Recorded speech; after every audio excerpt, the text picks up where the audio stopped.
Hey everyone, my name is Daniel. I'm 26 years old and I'm from Brazil. But just 5 months ago, I couldn't speak a single full sentence in English, not even "how are you," without overthinking. I was completely lost.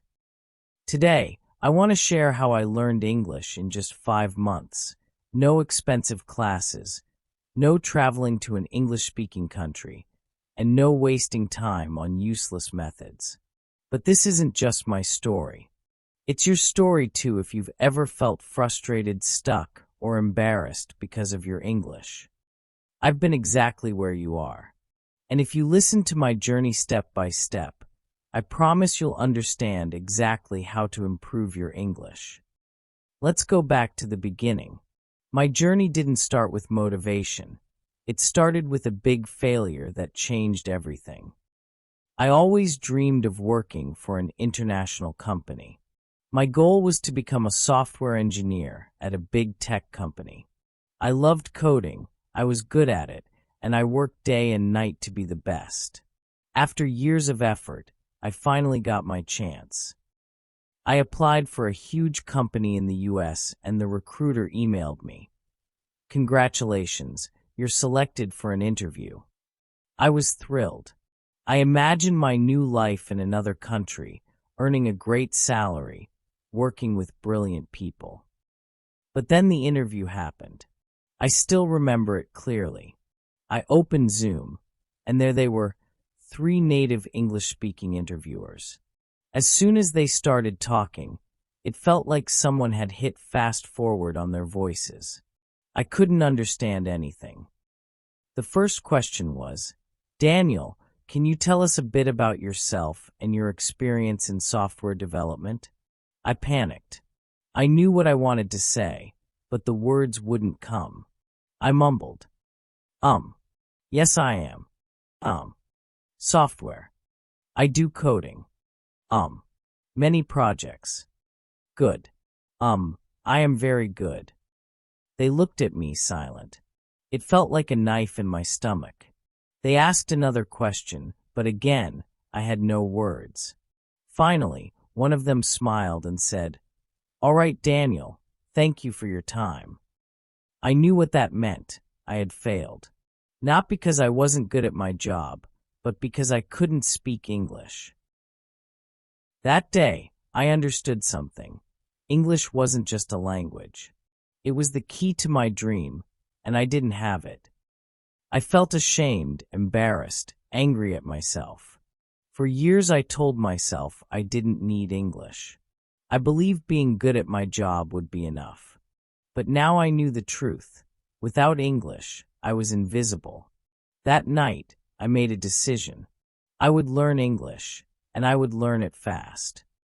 Most people, when they decide to learn English, go straight for expensive classes. But I didn't. I had tried them before. They didn't work. A year earlier, I paid for an online English course. The teacher made me memorize vocabulary lists, do grammar drills, study boring rules. But after 3 months, I still couldn't speak. So I knew expensive classes weren't the answer. I needed something real, something that actually worked.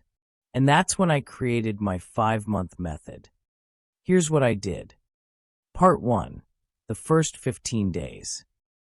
The biggest mistake beginners make is thinking they need more words.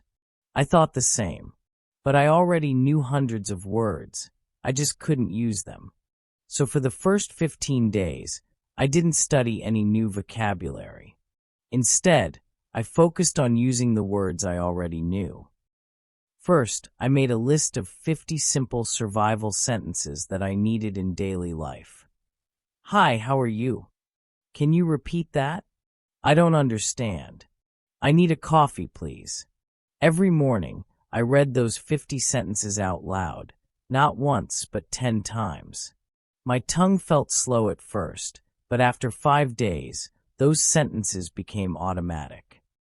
Second, I started talking to myself in English. Every single day.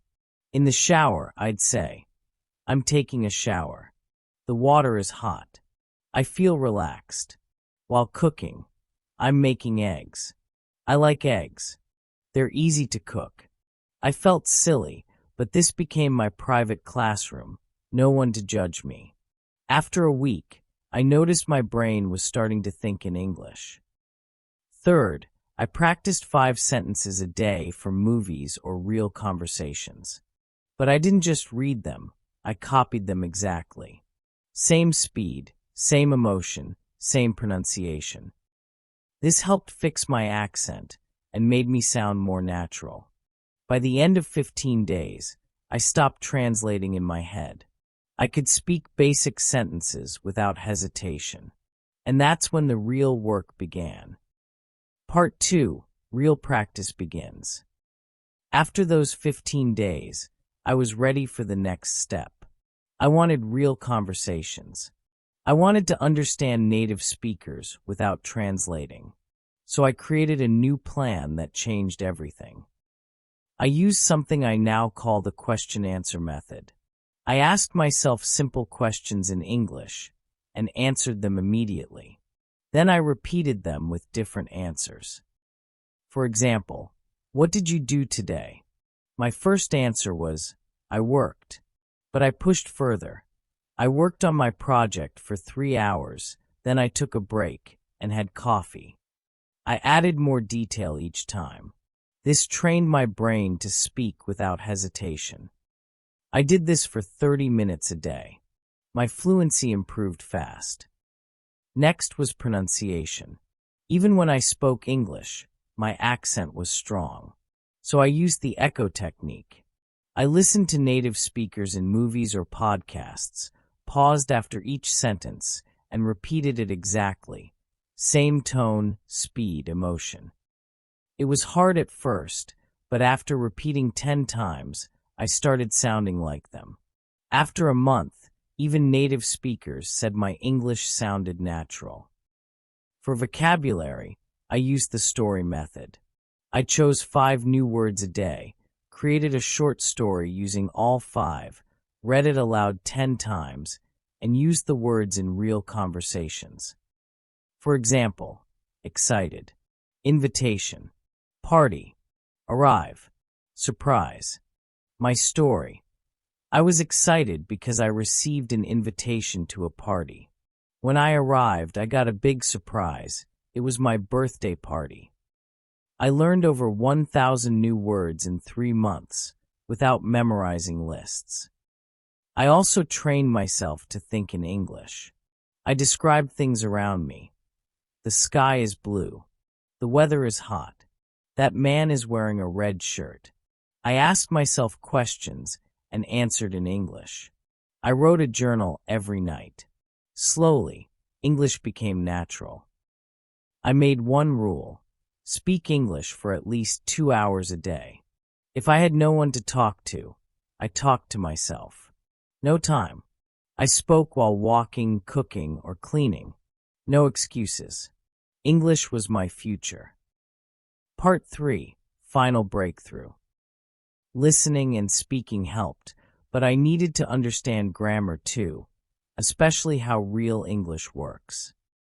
I noticed native speakers said, I have been learning English for 5 months, but in school I had learned, I am learning English for 5 months.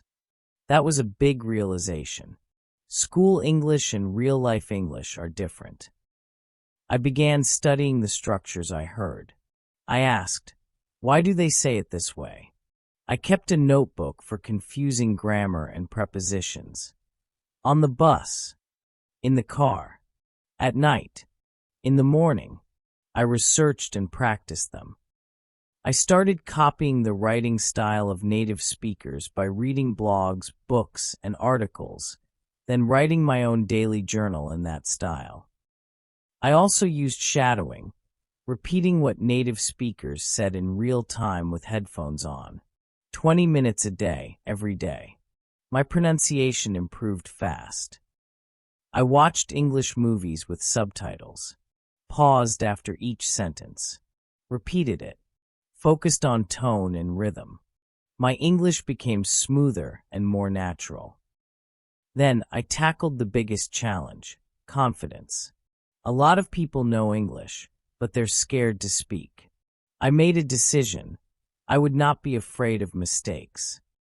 I spoke English whenever I could, at work, in stores, with friends. People understood me. They didn't laugh. That gave me courage. Then came the scariest part, talking to native speakers. I was terrified, but I prepared 10 common conversation topics and practiced answering them fluently. How was your day? What do you do? What's your favorite food? Then I joined an online English group. I was nervous at first, but everyone there was learning too. I made friends, practiced often, and had fun doing it. Eventually, I became someone new. No longer the guy who froze during interviews. I had grown, step by step, through practice, effort, and mindset. One day, I spoke to myself in the mirror. But something was different. I didn't hesitate. I wasn't translating. The words flowed. It felt like magic, but it was really the result of consistent effort. That same day, I joined an online meeting with native speakers. I was nervous, but I reminded myself, I've worked too hard to doubt myself now. I spoke. I understood everything. I replied with ease. People listened. They nodded. They asked me questions. That was the moment I knew I had achieved fluency. 5 months after I began, I applied again for my dream job. This time, I wasn't the same Daniel who had failed. I was confident. I walked into that interview and owned it. I spoke clearly. I answered every question. And a few days later, I got the call. Daniel, congratulations. You got the job. I couldn't believe it. My dream job. My starting salary, $5,000 a month, more than I had ever imagined. I called my parents. Mom, Dad, I did it. My mother cried. My father, usually so reserved, said, we always knew you could. I bought him a watch he had always wanted and a gold necklace for my mom. They tried to refuse. We don't need anything, they said. But I insisted. This is my way of saying thank you for believing in me even when I didn't. That moment made every struggle, every sleepless night, every frustration worth it. Key lessons from my journey. 1. Mindset is everything. I stopped saying, I'm bad at English, and started saying, I'm improving every day. Believe you can do it, and you'll find a way. 2. Surround yourself with English. I made English a part of my daily life. Phone settings, TV shows, music, everything. If I can do it, so can you. Don't give up. Your breakthrough is just around the corner.